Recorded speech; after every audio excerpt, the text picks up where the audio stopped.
केंद्रीय मंत्री स्वर्गीय राजेश पायलट की 22वीं पुण्यतिथि शनिवार को भंडाना में स्वर्गीय राजेश पायलट स्मृति स्थल पर मनाई गई। इस अवसर पर पूर्व डिप्टी सीएम सचिन पायलट सहित प्रदेश के कई मंत्री, विधायक और निगम बोर्ड के अध्यक्ष सहित कांग्रेस के कार्यकर्ताओं ने पुष्पांजलि अर्पित कर उन्हें याद किया। इस अवसर पर मीडिया से रूबरू होते हुए सचिन पायलट ने कहा कि हमें स्वर्गीय पायलट साहब के आदर्शों पर चलना चाहिए।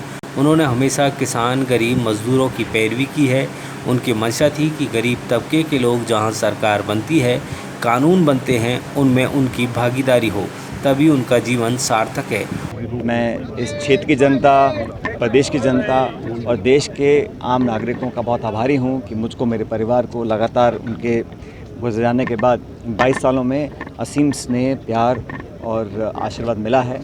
आज मैं समझता हूं कि पहले से ज़्यादा ज़रूरत है उन सिद्धांतों का पालन करने की जिस पर देश की नींव बनी थी, जिसका स्वर्गीय पायलट साहब ने हमेशा पैरवी करी थी। उन्होंने शुरू से कहा कि गरीब और किसान के बच्चे अगर पढ़ लिख जाएंगे तो उन पदों पर बैठेंगे जिन पदों से देश की नीतियाँ बनती हैं, और आपसी प्रेम, भाईचारा, एक दूसरे की मदद करना, सबको साथ लेकर चलना। और इस देश में जब तक हम गांव में रहने वाले जो किसान वर्ग के लोग हैं, पिछड़े वर्ग के लोग हैं, मेहनतकश लोग हैं, उन लोगों के जीवन को बेहतर नहीं बनाते हैं, मैं समझता हूँ देश वास्तविक तौर पर एक विकसित देश नहीं बन सकता।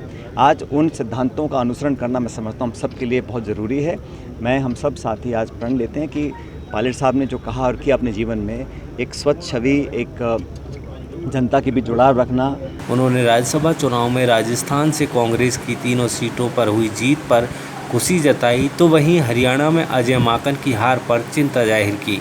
प्रदेश में मंत्रिमंडल विस्तार को लेकर कहा कि संगठन और सत्ता में आपसी तालमेल के साथ मंत्रिमंडल का विस्तार मिल बैठकर किया जाएगा। भाई, हर विधायक की एक टीस होती है कि क्षेत्र में काम हो, विकास का बजट मिले, सड़कें, पानी, पुल, सब चीज़ों का लोग डिमांड करते हैं, और मैं समझता हूँ ये गलत नहीं है लोकतंत्र के अंदर। तो सरकार हमारी है, जो विधायक चाहते हैं, हम बिना पक्षपात के हर विधायक की मदद करने की कोशिश कर रहे हैं। उनके सब जो डिमांड्स हैं, जो बजट घोषणाएँ थी, उनको धरातल पर उतारना चाहते हैं। अब चुनाव भी बहुत दूर नहीं है, 15-16 महीने में चुनाव होंगे। उन्होंने कहा कि 2023 में कांग्रेस की सरकार रिपीट होगी। इसके लिए सत्ता और संगठन साथ मिलकर कार्य कर रहे हैं। 30 साल से कभी कोई पार्टी रिपीट राजस्थान में नहीं हो रही है, और ऐसा नहीं है कि बाकी राज्यों में कांग्रेस सरकार रिपीट नहीं होती हैं। राजस्थान में हम लोग सरकार बनाते हैं लेकिन अगली बार हार जाते हैं। तो इस बार हम लोगों को निश्चित रूप से सरकार बनानी है। उस दिशा में जो सुझाव मुझे देने थे मैंने पार्टी से शेयर किया है, उस पर हमने कुछ कदम भी उठाए हैं।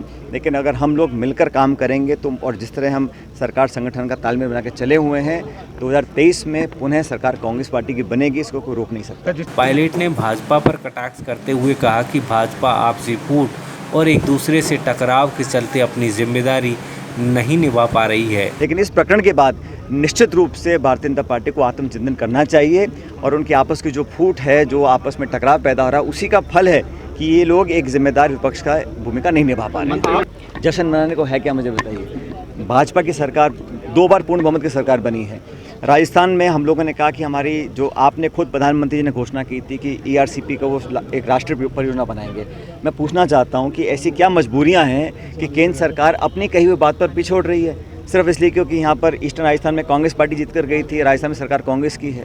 तो प्रधानमंत्री जी को चाहिए अपने बातों पर खरा उतरें, और 8 साल में जश्न मनाने की जगह उनको आत्मचिंतन करना चाहिए कि लोगों का ध्रुवीकरण कर वोट ले सकते हैं, लेकिन आज महंगाई, बेरोजगारी, निवेश, उद्योग, कृषि, नौजवान, किसान, हर व्यक्ति, हर वर्ग परेशान है, हर तबका आज तड़प रहा है। तो